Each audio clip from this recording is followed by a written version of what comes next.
వంటలకు ఇంతకంటే స్వచ్ఛమైన గానుగ నూనె మరెక్కడా దొరకదు. SRV naturals. ఆర్డర్స్ కై స్క్రీన్ పై నెంబర్ కి కాల్ చేయండి. భయ్యా మీరు చెప్పండి. ఇప్పుడు సికింద్రాబాద్ పార్లమెంట్లో ఎన్నికలు జరగబోతున్నాయి కదా. ఇక్కడ ఎట్లుంది ప్రచారం? ఎవరు గెలవబోతున్నారు? ప్రచారం సంగతి అవన్నీ పక్కకు పెట్టండి అన్న. సికింద్రాబాద్ నుంచి అంటే పక్క కిషన్ రెడ్డి గెలుస్తారు. ఎందుకంటే ఏం చెప్తారు? ఎందుకు అంటే చేశారు పనులు, బాగా పనిచేసిండు. సెంట్రల్ మినిస్టర్ ఆయన మస్తు పనిచేసిండు ఆయన. ఇప్పుడు మిగతా పార్టీ నుంచి ఇంకిద్దరు ఉన్నారు కదా, పద్మారావు గారిని దానం వాళ్ళ అంటే పద్మారావుది ఉండొచ్చు, మేబీ పద్మారావు సార్ది ఉండొచ్చు. బట్ కిషన్ రెడ్డి గెలుస్తారు. మెజారిటీ వస్తుంది. మెజారిటీ అంత అయితే ఐడియా లేదన్న. ఎందుకంటే ఎంత పోలరైజేషన్ ఎలా ఉంది, ఎంత ఉందనేది మనకు తెలియదు కాబట్టి. బట్ మంచి మెజారిటీనే వస్తుంది. రైట్ బ్రదర్, ఇక్కడ పార్లమెంట్ ఎన్నికలు జరగబోతున్నాయి కదా, ఇక్కడ ప్రచారం ఎట్లా కొనసాగుతుంది? ఏ పార్టీకి ఎడ్జ్ ఉన్నాడు కనపడ? ఫస్ట్ ఎప్పటి నుంచి అయితే కిషన్ రెడ్డి ఉంది, బీజేపీ పార్టీ నుంచి వెళ్ళి. ఎందుకంటే ఏం చెప్తారు? ఆయన ఏం చేసిండు అంటే అప్పటి నుంచి అంబర్పేట డెవలప్మెంట్, ముందు ఆయన ఎమ్మెల్యే ఉన్నప్పటి నుంచి అంబర్పేట డెవలప్మెంట్ మంచిగా చేస్తుండు. అందుకే కిషన్ రెడ్డి గారి మీద బాగున్నది హోప్ ప్రజలకి. అదే ఎంత మెజారిటీ వస్తుంది? మెజార్టీ వస్తా ఇక్కడ నుంచి 12 వస్తుంది. బాగానే వస్తుంది అంబర్పేట నుంచి వెళ్ళి. సార్ మీ పేరెంట్స్? నా పేరు కె శ్రీనివాస్.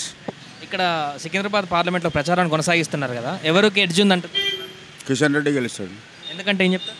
ఆయన మంచి అభివృద్ధి పనులు చేసిండు కాబట్టి. మిగతా పార్టీల నుంచి కూడా ఇద్దరు ఉన్నారు, వాళ్ళ ప్రభావం ఉండదు. వాళ్ళు రారు. ఎంత వస్తుంది అనుకుంటున్నారు? ఆయన బంపర్ మెజార్టీతో గెలుస్తాడు కిషన్ రెడ్డి. ఎందుకంటే మోడీ ప్రభావంతోనా లేకుంటే కిషన్ రెడ్డికి ఉన్నటువంటి ఇమేజ్ అంటారు? కిషన్ రెడ్డి ఇంతకుముందు 3 సార్లు గెలిచిండు ఇక్కడ. ఆయనకు పబ్లిక్లో మంచి పేరు ఉంది, మంచి వ్యక్తి. ఎవరు పోయినా ఏ పనున్నా చేసి పెడతాడు ఆయన.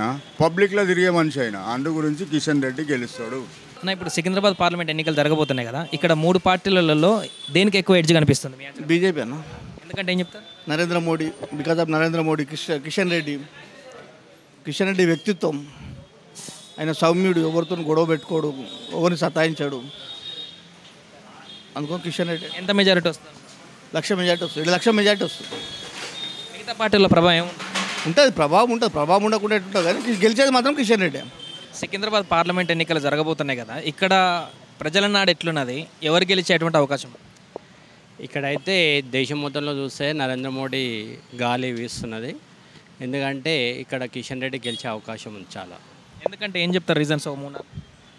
ఎందుకంటే ఇప్పుడు అయోధ్య ఎట్లయితే 500 సంవత్సరాల నుంచి గుడి కట్టలేని ప్రభుత్వాలు ఎన్నో చూసినాము. ఇప్పుడు నరేంద్ర మోడీ వచ్చిన తర్వాత 500 సంవత్సరాల ముందు కూడా 1,50,000 మంది దీనికి బలిదానాలు అయినరు. ఎంతోమంది మన స్వయం సేవకులు కూడా చనిపోయారు జరిగింది దానికి. 1991లో కూడా ఒక 3,000-4,000 మంది స్వయం సేవకులు దానికి యుద్ధం చేసి అయోధ్యని సాధించుకోవాలని కూడా చనిపోయినప్పుడు. ఇప్పుడు ఏ రక్తపాతం లేకుండా కూడా మన అయోధ్య రామ మందిరం నరేంద్ర మోడీ గారు నిర్మించేది జరిగింది. అందు గురించి ప్రజల నాడు ఏమైపోయిందంటే అయోధ్య ఇన్ని రోజుల వరకు ఓటు కట్టేలేంది, ఈరోజు అయోధ్యలో మన నరేంద్ర మోడీ గారు వచ్చి కట్టించారు కాబట్టి స్వాభిమాన సంకేతంగా హిందూ ప్రజలంతా ఏకమై ఈరోజు బీజేపీకి ఓటు ఎన్నికే సిద్ధమైంది. అన్న, ఇప్పుడు సికింద్రాబాద్ పార్లమెంట్ సెగ్మెంట్లో పరిస్థితి ఏంటి? ఎట్లుంది? ప్రజల నాడు ఎట్లుంది? ఎవరు గెలిచేటువంటి అవకాశం? ప్రజల నాడు చూస్తే బాగానే ఉన్నది. కాకపోతే వాళ్ళు కొత్తగా ఇక్కడ మొన్నటిదాకా ఎమ్మెల్యేగా ఉండి ఇప్పుడు ఎంపీగా రావాలంటే జర కష్టము. ఇప్పుడు మన కిషన్ రెడ్డి గారు గత 3 సార్లు ఇక్కడ విన్ అయి ఉన్నాడు. ప్రతి ఒక్కరికి కిషన్ రెడ్డి గారి నాడి అనేది ప్రతి ఒక్కరికి తెలుసు. అందువల్ల ఆయనే రావాలని 100% వస్తుండని చెప్పి నమ్మకం ప్రజలకి. ఎందుకు ఆయన రావాలని ఎందుకు కోరుకుంటున్నారు? దానికి కారణాలు ఏంటి? ఆయన దగ్గర పర్సనాలిటీ ఉండదు. ఏది కొట్లాటలైనా గడబడులైనా ఎవరికైనా కానీ దేంట్లో కళ్ళు దూర్చాడు. అందరికీ న్యాయంగా పోతాడు, ముక్కుసూటిగా పోతాడు, రికమెండేషన్లు చేయడు. ఏమి ఉండే ఆయన దగ్గర అందరికీ నమ్మకంగా ఉంటాడు. సికింద్రాబాద్ పార్లమెంట్లో ప్రజల నాడు ఎట్లుంది అనుకుంటున్నారు? ఎవరు గెలిచే అవకాశం? ఎవరు చూసినా కానీ ప్రజల్లో మాట్లాడితే తిరుగుతుంటే కిషన్ రెడ్డి గారు అంటున్నారు. మరి ఆయన చేసినటువంటి కార్యక్రమాలు కానీ అయోధ్యలో రామజన్మభూమి మోడీ గారు చేసిన దాని మీదనే ప్రజలందరూ కూడా మోడీ అని అంటున్నారండి. ఇప్పుడున్నటువంటి పరిస్థితి ఇలా ఉంది. ఇప్పుడు సికింద్రాబాద్లో ఇప్పుడు కిషన్ రెడ్డితో పాటు మిగతా 2 నేతలు కూడా ఉన్నారు కదా, దానం నాగేందర్ కానీ పద్మరావు కానీ, వారి ప్రభావం ఉండదంటారా? వాళ్ళది ఎందుకంటే ఉంటుందొచ్చు కొద్దిగా. ఎందువలన అంటే ఇంతకుముందు దానం నాగేంద్ర గారు బీఆర్ఎస్లోకి వెళ్ళారు. ఆ తర్వాత మళ్ళీ ఏం చేస్తారంటే కాంగ్రెస్కి వచ్చాడు. ఆల్రెడీ ఆయన ఎమ్మెల్యే. పద్మారావు గారు కూడా ఎమ్మెల్యే. ఇప్పుడు వాళ్ళ ఎమ్మెల్యే పదవులు కూడా ఉన్నాయి. జనాలలో ఏం టాక్స్ వస్తున్నాయంటే ఇందులోకి వెళ్ళి అందులోకి వెళ్ళి ఈ పార్టీ ఆ పార్టీ అని. ఆల్రెడీ ఈయన ఎమ్మెల్యే ఉన్నాక మళ్ళీ దీంట్లో నిలబడడం అనేది పబ్లిక్ కూడా ఆలోచన చేస్తున్నారు. మరి అలాంటి వాళ్ళకి చేస్తే ఎలా ఉంటుందనేది అనుకుంటున్నారు ప్రజలు. కానీ ఎక్కువ మాత్రం కిషన్ రెడ్డి తర్వాత మోదీ గారి గురించే ఎక్కువ ఇక్కడ ఉన్నటువంటి పరిసరాలలో జరుగుతున్నటువంటి మోడీ ప్రచారం జరుగుతుంది. మన కిషన్ రెడ్డి పక్కా 100%. ఎందుకు ఆయన కార్యకర్త బాగా పనిచేసిండు. బస్తీకి ఏమేమి హెల్ప్ చేసి మాకు గుర్తు ఏం లేదు, ఏం లేదు. ఒట్టిగా డ్రామా ఒట్టిగా జూట మాట చెప్పి వచ్చింది ప్రపంచంలో. చెప్పండి మీ పేరేంటి? నా పేరు సోమనాథ్. ఎక్కడుంటారు? బాగంబర్పేట. ఎట్లుంది ఇక్కడ పరిస్థితి? సికింద్రాబాద్ పార్లమెంట్ నియోజకవర్గంలో ఎవరు గెలుస్తారు? బాగుంది, పాజిటివ్ టాక్ ఉంది 100% కిషన్ రెడ్డికి.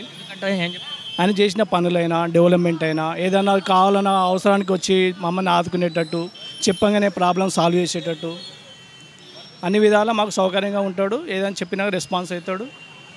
ఆ విధంగా అందరూ యూత్ అయినా పెద్దోళ్ళైనా ముసలోళ్ళైనా ఏజ్డ్ అయినా అందరూ ఆయనకు సపోర్ట్ ఉన్నారు. ఇప్పుడు మిగతా పార్టీల నుంచి కూడా ఇద్దరు ఉన్నారు కదా, వాళ్ళ ప్రభావం పెద్దగా ఉండదంటారా? వాళ్ళ ప్రభావం ఉండదా అంటే వాళ్ళు చేసే డెవలప్మెంట్ చూసిన బట్టి పబ్లిక్ ఆలోచించి చేస్తారు కదా. ఓటు దగ్గరికి వచ్చే వరకు ఆలోచన చేయడం అది ముఖ్యం. చెప్పడం అందరూ చెప్తారు, ఓటు దగ్గర ఏంటంటే మనస్సాక్షిగా వేస్తారు కదా ఎవరైనా. అన్న ఏం పేరు మీ పేరు? క్రాంతి. ఎక్కడ ఉంటారు? అంబర్పేట్ మల్లికార్జున. ఎట్లుంది ఇక్కడ సికింద్రాబాద్ పార్లమెంట్ సెగ్మెంట్లో ప్రచారం ఎట్లా కొనసాగుతుంది? ఎవరు గెలుస్తారు? ఎట్లుంది? బాగా అవుతుంది ప్రచారం, సూపర్గా అవుతుంది. కిషన్ రెడ్డి గెలుస్తాడు పక్క. ఎందుకంటే ఏం చెప్తారు? మెజారిటీ మొత్తం ఆయనకే వస్తుంది. మొత్తం ఆయనే స్టాండింగ్ కదా మొత్తం ఇక్కడ. డెవలప్మెంట్ చూసి చేస్తారా లేకుంటే మోడీ చరిష్మాతో గెలుస్తాడు అంటున్నారా? ఎందుకు గెలుస్తారు? డెవలప్మెంట్ అన్నీ మొత్తం చేస్తారు. అన్న మీ పేరు? నా పేరు బాలకృష్ణ గౌడ్ అన్న. ఎక్కడ ఉంటారు? నేను బాంబర్పేటలో ఉంటాను. ఇప్పుడు పార్లమెంట్ సెగ్మెంట్ సికింద్రాబాద్లో ఎవరు గెలిచేటువంటి అవకాశం? కిషన్ రెడ్డి గారు గెలిచే అవకాశం. ఎందుకంటే ఏం చెప్తారు? అంటే ఆయన చేసిన కరోనా టైంలో ఎన్నో సేవలు చేశాడు. ఇంకొకటి దేశానికి ఎంతో సేవ చేశాడు. మరియు ఇప్పుడు చూసుకుంటే సికింద్రాబాద్, నాంపల్లి, మళ్ళా చెర్లపల్లి, ఇంకా కాచిగూడ ఈ రైల్వే స్టేషన్ అభివృద్ధి పనులు జరుగుతున్నాయి. మీరు ఎప్పుడైనా చూసినా కూడా అక్కడ పనులు సదావుగా జరుగుతున్నాయి. ఇంకొకటి కరోనా టైంలో చాలా ఆయన దేనికి భయపడకుండా గాంధీ హాస్పిటల్, మళ్ళీ ఉస్మానియా హాస్పిటల్, ప్రతి ఒక్క హాస్పిటల్ తిరగడం జరిగింది. సుమన్ టీవీలో మీ పర్సనల్ అండ్ బిజినెస్ ప్రమోషన్స్ కోసం కింది నెంబర్కి కాంటాక్ట్ చేయండి.